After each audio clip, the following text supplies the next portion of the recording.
ஐரோப்பிய ஒன்றியத்தின் சென்ஷன் பகுதி மற்றும் யூரோ மண்டலத்தில் இருந்து ஜெர்மனி வெளியேற வேண்டும் என்ற ஜெர்மனியின் தீவிர வலதுசாரி கட்சியின் திட்டங்களுக்கு பவேரிய தொழில்துறையினர் கடும் எதிர்ப்பு வெளியிட்டுள்ளனர். இது பொருளாதாரத்திற்கு பேரணியாக முடியும் என எச்சரிக்கை விடுக்கப்பட்டுள்ளது.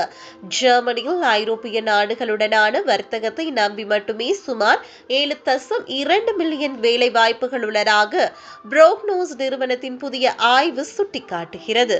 மேலும் இதர ஐரோப்பிய நாடுகளின் தேவையால் 550 பில்லியன் யூரோக்கள் மதிப்பு கூட்டமைப்பும் கிடைப்பதாக ஆய்வில் தெரிய வந்துள்ளது.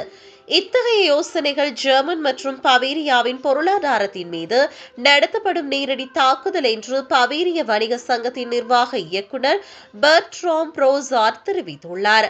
ஐரோப்பா தான் தங்களின் வெளிநாட்டு பொருளாதார ஸ்திரத்தன்மைக்கான நங்கூரம் என்றும் அவர் குறிப்பிட்டுள்ளார். சென்ஷன் பகுதியால் கிடைக்கும் பயண சுதந்திரம் பொருளாதாரத்திற்கு மிகவும் இன்றியமையாதது ஆகும். எல்லைகளில் ஒவ்வொரு முறையும் 20 நிமிடம் காத்திருக்கும் நிலை ஏற்பட்டால் கூட ஜெர்மனிக்கு மட்டும் ஆண்டுக்கு 800 மில்லியன் யூரோக்கள் செழிப்பு இழப்பு ஏற்படும் என ஆய்வுகள் கூறுகின்றன. வாகனம் தயாரித்தல், இயந்திரவியல் மற்றும் வேதியியல் துறை போன்ற முக்கிய தொழிற்துறைகள் ஐரோப்பிய நாடுகளின் தேவையை நம்பியுள்ளன. மேலும் இவை ஐரோப்பிய உற்பத்தி வலைப்பின்னல்களுடன் மிகவும் நெருக்கமாக பிணைக்கப்பட்டுள்ளதாக அந்த ஆய்வு தெளிவுபடுத்துகின்றது.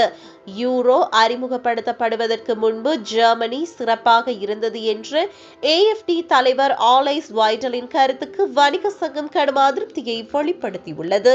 உலகின் 2வது மிக முக்கியமான நாணயத்தை விட்டு வெளியேறுவது ஆபத்தானது என்று எச்சரிக்கப்பட்டுள்ளது.